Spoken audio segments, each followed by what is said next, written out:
Hello everyone, welcome to Drama Hut. इस video में Bon Appetit Majesty का next part देखेंगे। प्रीवियस एपिसोड की प्लेलिस्ट का लिंक इस वीडियो के डिस्क्रिप्शन में डाल दी गई है। पहले वो वीडियो देख लीजिए, तभी एपिसोड समझ में आएगा, वरना कंफ्यूज हो जाओगे। चैनल पे ऐसे ही वीडियो आएंगे तो चैनल को सब्सक्राइब जरूर कर लेना। एपिसोड की स्टार्टिंग में जहाँ राजमाता लिहन की स्टेप मॉम के साथ होती है, वो लोग पहले जिनियोंग के बारे में बात करते हैं। ये बहुत अच्छा खाना पकाती है, लेकिन लिहन राजमाता से ऐसे क्यों बात कर रहा है? क्या उसे पता है कि उसकी माँ के साथ क्या हुआ था? वो कहती है उसे शायद लगता होगा कि बीमारी की वजह से उसकी माँ मर गई है, लेकिन ऐसा नहीं है। उसे नहीं पता कि उसकी माँ को निकाल दिया गया और उसे जहर देकर मार दिया गया। राजमाता चिल्लाती, चुप हो जाओ, और कहती अगर मैं टाइम में पीछे भी जाती तो मेरा वही डिसीजन होता। लेकिन कौन सा डिसीजन था ये नहीं बताया जाता। अगले सीन में लिहन को दिखाया जाता है जो अपनी जगह पर आ रहा था। उसे एक सीन याद आता है, कैसे सोंगजे उसके पास आया था और बताया था कि राजमाता कंपटीशन करवा रही है, लेकिन उसी वक्त मोगजू भी वहीं थी। लिहन सोचता है, उसे लगता है कि मोगजू ने ही ये सब किया है। लिहन अपने लोगों से कहता है मुझे मोगजू के पास ले चलो।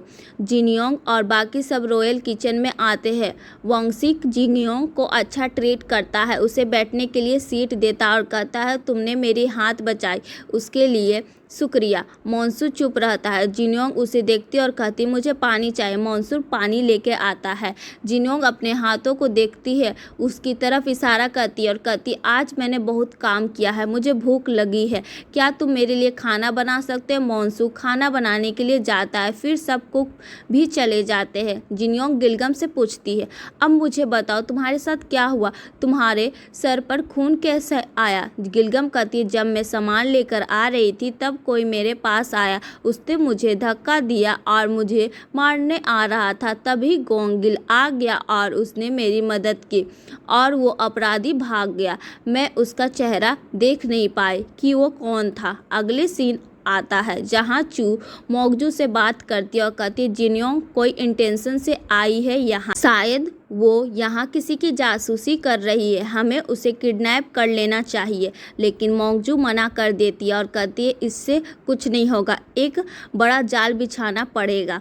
चू कहती है क्या मतलब है, मैं समझी नहीं। तभी राजा मोगजू से मिलने के लिए आता है और चू वहाँ से चली जाती है। राजा मोगजू पर चिल्लाता है मुझे पता है तुमने ही राजमाता को कंपटीशन करने को कहा था, तुमने ही ये रूमर फैलाया कि गवर्नर का एक्सेल जिनियोंग की वजह से हुआ था, तुमने ऐसा क्यों किया?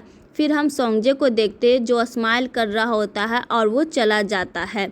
लिहन फिर से मोगजू से पूछता है बताइए आपने ऐसा क्यों किया? मोगजू सीधा उसकी माँ की बातें करने लगती है। तुम्हारी माँ के साथ जो हुआ था तुम उसे लेकर रिवेंज लेना चाहते थे, लेकिन तुमने ऐसा नहीं किया। तुम उस बातों को भूल गए और एक अजीब औरत को यहाँ लेकर शाही कुक बना दिया, तो मैं हाथ पर हाथ रखकर कैसे बैठ सकती है? लिहन गुस्से में चिल्लाता है तो क्या हुआ, तुम्हें पहले मुझसे बात करनी चाहिए थी। लेकिन मोगजू नहीं रुकती और ये कहती कि जब उन छोटी चीज़ों पर ध्यान नहीं देते तो जड़ बन जाती है और बाद में हम उनको रोक नहीं पाते। तुम्हारी माँ ने तुम्हारे पिता पर बिलीव किया था, लेकिन तुम्हारे पिता ने उसका साथ कभी नहीं दिया। लिहन चिल्लाता है चुप होने के लिए कह रहा था, लेकिन मोगजू चुप नहीं होती। लिहन का दिमाग में बहुत ज़्यादा दर्द होने लगता है, वो कुछ नहीं कह पाता और बाहर चला जाता। अगले सीन में जेसन को देखते हैं जो अपने आदमी से बात कर रहा था। पहले जिनियोंग के खाने के बारे में बात करता है कि वो कितनी अच्छी कुक है, राजमाता ने अब उसे ऑफिशियली शाही रसोइया बना दिया है। जेसन कहता है कि मुझे भी उसका खाना टेस्ट करना चाहिए। वैसे फॉरेस्ट वाला अटैकर का क्या हुआ जिसने लिहन पर अटैक किया? आदमी ने बताया था कि वो कौन है, उन्होंने ही हमला करवाया था। जेसन कह रहा होता है कि मैंने उन्हें बताया था कि तुम्हें इसके लिए वेट करना चाहिए, लेकिन वो मेरी बात नहीं सुनते हैं। वैसे अटैकर कौन है? आदमी कहता है कि मैं उसका फेस नहीं देख पाया, उसने अपने फेस पर मास्क लगाया हुआ था, लेकिन मैं उसे जल्दी ढूंढ लूँगा और मार दूँगा। हम यहाँ पर ये भी देखते हैं कि गोंगिल होता है, लेकिन जेसन कहता है अब के लिए उसको रहने दो, एक पर्ची को देता है और कह रहा होता है अब ये काम करो। अगले सीन में सोंगजी को देखते हैं जो जिनयोंग से मिलता है, कुछ चीज़ों को देता और कह रहा होता है कि मैं तुम्हारा बैग भी जल्दी खोज दूंगा, और बता रहा है कि ये चीज़ें सखी यूज़ करती है। जिनयोंग कहती है कि मैं नहीं ले सकती, मेरा महाराज के साथ कोई चक्कर नहीं चल रहा। सोंगजी कहता है ये क्या बोल रही है, चक्कम? तो जिनयोंग बोलती है मेरा ये मतलब है कि महाराज को मुझसे कोई लगाव नहीं है। सोंगजी कहता है तुम्हें क्या तुम अपनी स्किल के बेस पर कंपटीशन जीत गई? अगर लिहन नहीं होता तो तुम कंपटीशन नहीं जीत पाती। जिनयोंग कहती है तुम्हारा कहने का क्या मतलब है, अपनी बात कंप्लीट करो। लेकिन ये कुछ नहीं कहता। बाहर कोई जिनयोंग को बुलाने के लिए आ गया था और खाना बनाने के लिए कहता है, बट जाते जाते सोंगजी बोलता है आज भी महाराज के साथ चक्कम जरूर चलाना। अगले सीन में सभी कुक किचन में आते हैं और राजा के लिए खाना बनाने वाले थे, लेकिन तभी यून आता और कह रहा होता है कि बुरी खबर है, महाराजा का फिर से दिमाग खराब हो गया है। जिनयोंग पूछती ये क्या है, तो बॉन्सिक उसे बताता है कि कैसे उसका दिमाग खराब हो जाता है, चिल्लाते रहता है, खाना भी नहीं खाता, नौकरानी पर और चिल्लाते रहता है, कुछ भी काम नहीं करता। और ऐसे ही कंडीशन में मोकजू हर बार उसके पास आती है और उनको शांत कर देती है। जिनयोंग सोचती है मुझे ये तो पता था कि वो तानाशाह है, लेकिन मुझे ये नहीं पता था कि उसका दिमाग भी खराब हो जाता है।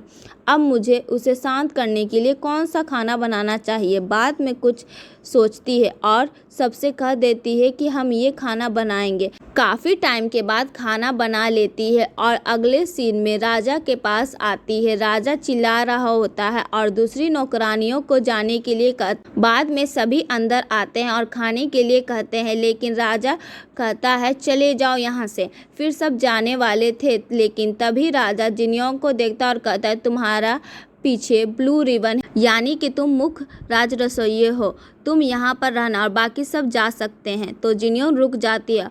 अब राजा बैठ जाता है, जिनयोंग को पास में बुला लेता और कहता है तुमने कौन सी डिश बनाई है। जिनयोंग बताती है पास्ता। हालांकि लियन को कहना नहीं आता, लेकिन काफ़ी टाइम के बाद इसको बोलना सिखा देती है। लियन कहता है ठीक है, पहले तुम इसे टेस्ट। जिनयोंग पहले इसे गोल गोल घुमाती है और खा लेती है। लियन भी खाने वाला था, लेकिन गोल गोल नहीं घुमा पाता पास्ता को। बाद में जिनयोंग करके दिखा रही होती और उसे खिला देती है, लेकिन लियन इस तरीकों को साइड में रखता है और अपने तरीके से पूरा पास्ता फिनिश कर देता है। लियन कहता है तुमने पास्ता क्यों बनाया है, तुम्हें कैसे पता चला कि मुझे पसंद आएगा। जिनयोंग कहती है जब मैं परेशान होती थी तो मेरे पिता ये मेरे लिए बनाते थे, मुझे लगा तुम उदास होगे इसलिए मैंने तुम्हारे लिए बना दिया। लियन पूछता है तुम्हारी माँ कहाँ पर है। जिनयोंग कहती है जब मैं छोटी थी तब उनकी डेथ हो गई। लियन कहता है तुम भी मेरी जैसी अकेली हो गई होगी और बहुत दुख झेला होगा तुमने। जिनयोंग सोचती है मुझे ये दिलासा दे रहा है, लेकिन ऐसा क्यों करेगा। लियन सोचता है तुम भी मेरी जितनी अकेली हो। फिर उसे पूछने लगता है तुम्हारे पिता कहाँ पर है। जिनयोंग कहती है शायद वो मेरी तलाश कर रहे होंगे। लियन कहता है उसे नहीं पता तुम कहाँ पर हो, क्या मैं उनके लिए एक संदेश लिख दूँ। लेकिन जिनयोंग कहती है रहने दो, उनके पास नहीं जाएगा मैसेज। लेकिन मैं तुम्हें पहले ही बताया था कि मैं फ्यूचर से आई हूँ, अगर मुझे मेरा बैग मिल जाता तो मैं तुम्हें प्रूफ कर पाती कि मैं फ्यूचर से आई हूँ। लियन भी याद करता है कि कौन से बैग की बात करिए। जिनयोंग कहती है कि उसके अंदर एक बुक था जिसका नाम मंगोल रॉक था, उस बुक की वजह से मैं यहाँ पर आ गई। लियन कहता है ठीक है, अगर तुम फ्यूचर जानती हो तो मेरी हिस्ट्री के बारे में बताओ। जिनयोंग सोचती है कि मुझे पता है तुम्हें राजगद्दी से निकाल दिया जाएगा, लेकिन हिस्ट्री को चेंज नहीं किया जा सकता। मैं तुम्हें सच्चाई नहीं बता सकती। बट वो कहती है अपने करीबी लोगों से दूर रहना। फिर अपने रूम में जाती, वहाँ गिलगम सो रही होती है, लेकिन लियन के बारे में वो सोचने लगती है और कहती है मैं क्या कर रही हूँ, मेरे पास अभी किसी और की चिंता करने का टाइम नहीं है। अगले सीन में लियन को देखते हैं जो एक बुक को देख रहा होता है। हर रोज़ जो भी चीज़ें होती है वो इस बुक में नोट कर लेता है, जैसे कि जिनयोंग का कंपटीशन वाला बात। फिर उस बुक में डिश का पिक बनाता है जो उसने खाया है। उसके बाद इस बुक का नाम वो मंगल रॉक रख देता है, जिससे हमें पता चलता है जो बुक जिनयोंग को पास्ट में लाई है वो राजा ने लिखी है। फिर हमें पता चलता है कि जिसे वो मिलने जा रहा था रात में वो मर जाता है। ये सुनते ही राजा बहुत दुखी हो जाता है, क्योंकि उसे अपनी माँ के मरने का सच अब भी नहीं जान पाया।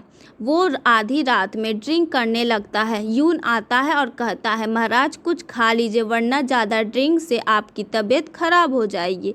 तो रात में यून जाता है और जिनयोंग को उठाता है, बोलता है कि महाराज के लिए कुछ बना दो।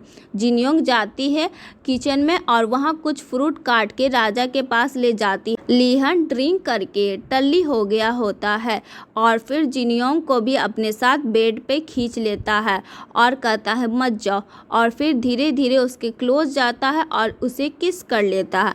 यहीं पे एपिसोड ख़त्म हो जाता है। वीडियो को लाइक करें, चैनल को सब्सक्राइब करें और बेल आइकन दबाइए। अगले वीडियो में मिलते हैं, तब तक के लिए बाय।